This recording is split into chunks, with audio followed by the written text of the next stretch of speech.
और पहली चीज हमने कर ली है, ठीक है, बुक कीपिंग में। और अकाउंटिंग के रिलेटेड थोड़ी सी चीजें थी, वो होगी। अब नेक्स्ट है कि what is quick books online, जिसके रिलेटेड ये हम सारा कोर्स कर रहे हैं कि वो क्या है। अब उसकी थोड़ी सी चीजें हैं, थोड़ी सी उसके रिलेटेड आपको बताता हूँ। फिर उसका अब मैं एक और इंशाल्लाह इसी लेक्चर में हम एक ओवरव्यू करेंगे 10-20 मिनट में कि क्विक बुक्स ऑनलाइन में कौन कौन सी चीजें होंगी और किस तरह करेंगे। तो QuickBooks Online is a cloud-based accounting software developed by Intuit, designed to help small and medium-sized businesses manage their finance. First introduced in, ठीक है, QuickBooks product are read manually toward foreign will that expects his business payments manage। तो ये basically जो है एक cloud based software है जो Intuit ने 1992 में इसको जो है वो लॉन्च किया था। तो बेसिकली ये स्मॉल और मीडियम साइज यानी कि दो बिजनेस, यानी कि लार्ज अभी तो इन्होंने कर दिया, काफ़ी चेंजिंग्स किए हैं, एक एडवांस भी लेके आ गए हैं, तो अभी तो ये लार्ज के लिए भी है। लेकिन स्टार्टिंग में ये इनका सिर्फ और सिर्फ एक पॉइंट था कि स्मॉल और मीडियम साइज जो है इन दोनों को लेके चला जाए। तो ये स्मॉल और मीडियम के लिए जो है वो इन्होंने लॉन्च किया था क्विक बुक्स। अब इसमें हम नीचे चीज़ें इसकी बाकी डिटेल से पढ़ते हैं कि क्या क्या चीज़ें इसमें आती हैं। अब ये इसकी छोटी सी एक डेफिनेशन है, आपको बता दिया ये कब इंट्रोड्यूस्ड हुआ था, किस कंपनी ने इसको किया और ये किस तरह का है।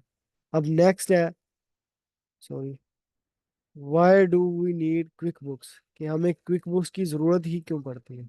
और भी बहुत से सॉफ्टवेयर हैं, अच्छे सॉफ्टवेयर हैं, लेकिन क्या रीज़न है कि हम इसको यूज़ कर रहे हैं।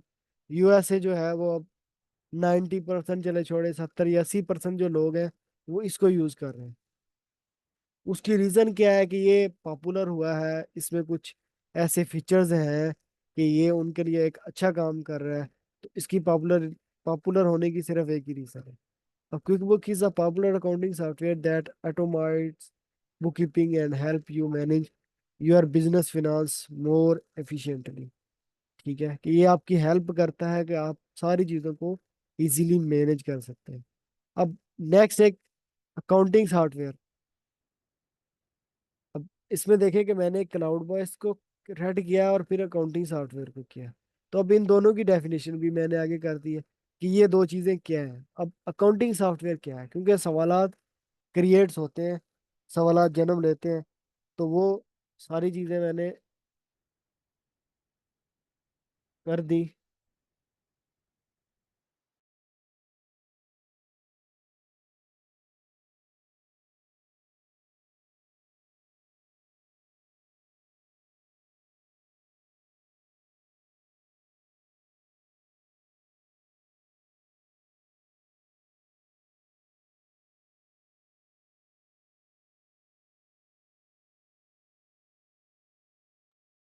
सॉरी, वॉइस आ रही है मेरी? जी जी सर, आवाज आ रही है आपकी। चलो ठीक हो। अब अकाउंटिंग सॉफ्टवेयर जो है वो is a type of application software used by businesses and individuals to manage financial transactions and process it facilitate efficient financial management by automating tasks such as bookkeeping, invoicing, payroll and reporting। तो accounting software basically एक application software होता है जो business या individual person को जो उसकी financial transactions होती हैं। अब पूरी अकाउंटिंग और बुक कीपिंग आपको बताया कि फाइनेंशियल ट्रांजैक्शन के ही इर्द गिर्द घूमती है, बस यही अकाउंटिंग, यही बुक कीपिंग है, फाइनेंशियल ट्रांजैक्शन। तो अब इसमें हम इनवाइसिंग है, पे और रिपोर्टिंग, ये सारी चीजें कर रहे होंगे। लेकिन पिक हम सबसे पहले अगर फाइनेंशियल ट्रांजैक्शन को करेंगे तो फिर जो है वो हमारी रिपोर्ट्स बनेंगी। अगर हम फाइनेंशियल ट्रांजैक्शन नहीं कर रहे तो हमारी रिपोर्ट्स बन ही नहीं सकती, हम टैक्स जमा करवा ही नहीं सकते, हमें यही नहीं पता चल सकता कि हमें कितना प्रॉफिट और कितना जो है वो प्रॉफिट है या कितना लॉस है। तो फाइनेंशियल ट्रांजैक्शन जो है वो मेन चीज़ है, इसको हम लेके हमेशा ही चलते हैं और चल रहे हैं इंशाल्लाह। तो नेक्स्ट है कि what is cloud based accounting software, कि क्लाउड बेस्ड अकाउंटिंग सॉफ्टवेयर क्या होते हैं।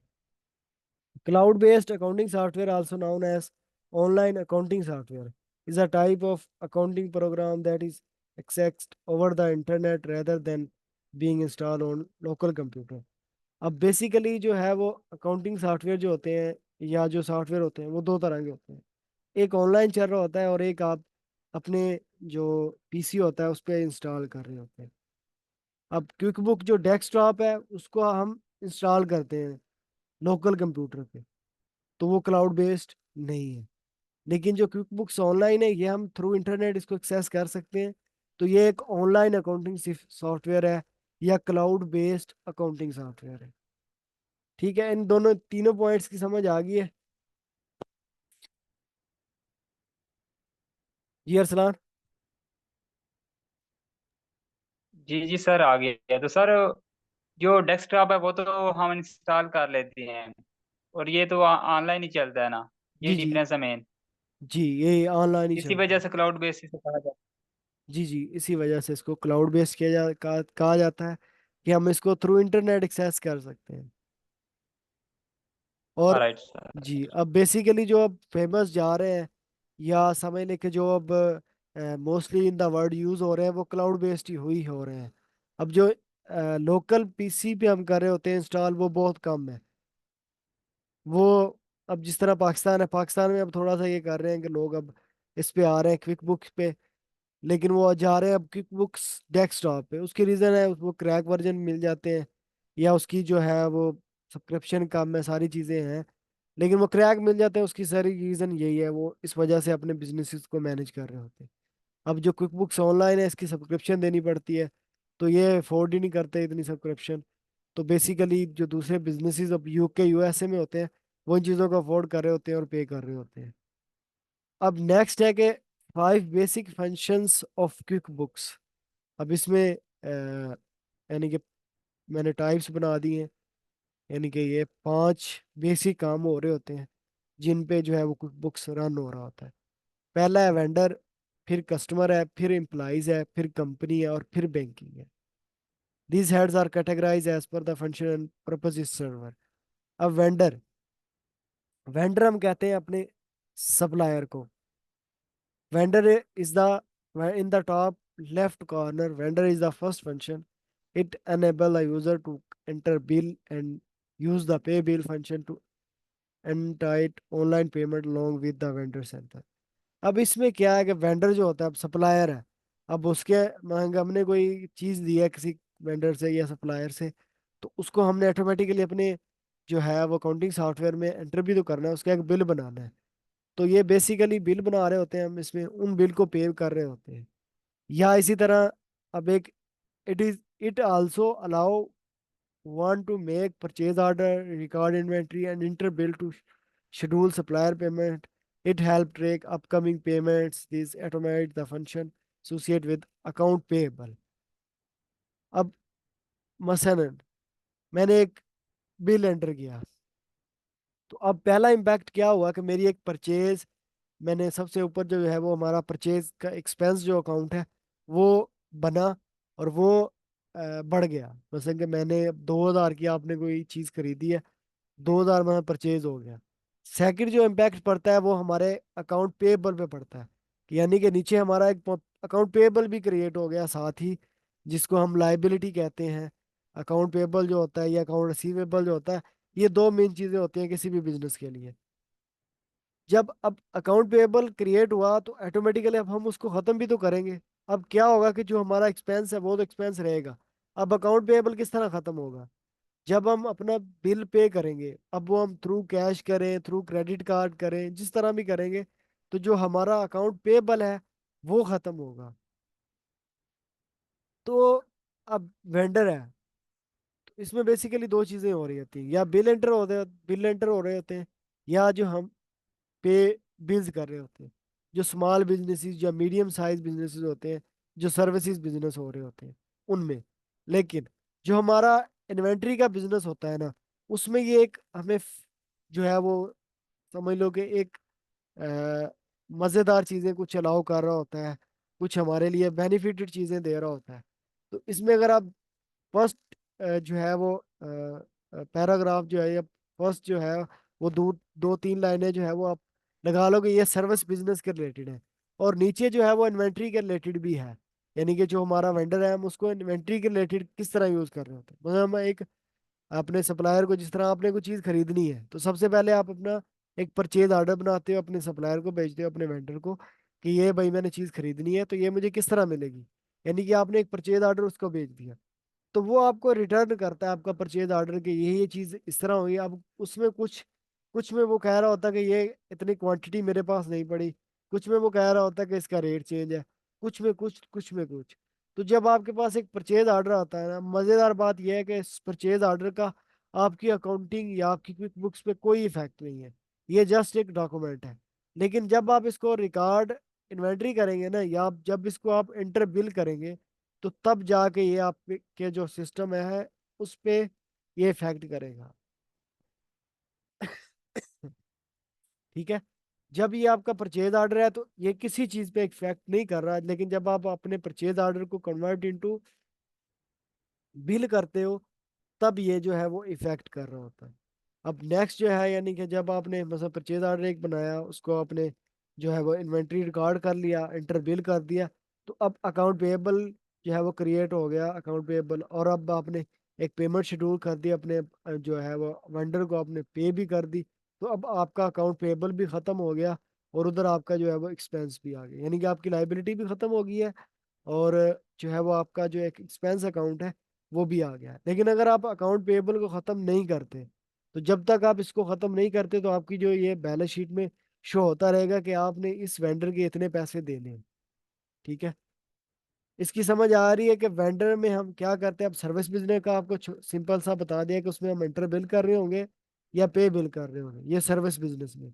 लाइक बुक कीपिंग, जिस तरह ये बिजनेस है बुक कीपिंग सर्विसेज का है, या कोई फर्म है, कानून की कोई फर्म है, या डॉक्टर है, तो ये इस टाइप के कोई इंफॉर्मेशन टेक्नोलॉजी है, डिजिटल मार्केटिंग का कोई बिजनेस है, इस तरह के बिजनेसेस में हम ये सिर्फ दो तीन चीजें कर रहे होते हैं। लेकिन जो इन्वेंट्री मैनेजमेंट, जिस तरह कोई होलसेलर है, कोई ट्रेडर है, या कोई प्रोडक्ट ई कॉमर्स किसका किसी का स्टोर है, उसमें ये जो नीचे आपको बता दिए परचेज ऑर्डर है, इन्वेंट्री रिकॉर्ड करना है, बिल को शेड्यूल करना है, उसको पेमेंट किस तरह करना है, तो हम उसमें ये कर रहे होते हैं। अब इसकी इस पॉइंट की समझ आ गई है।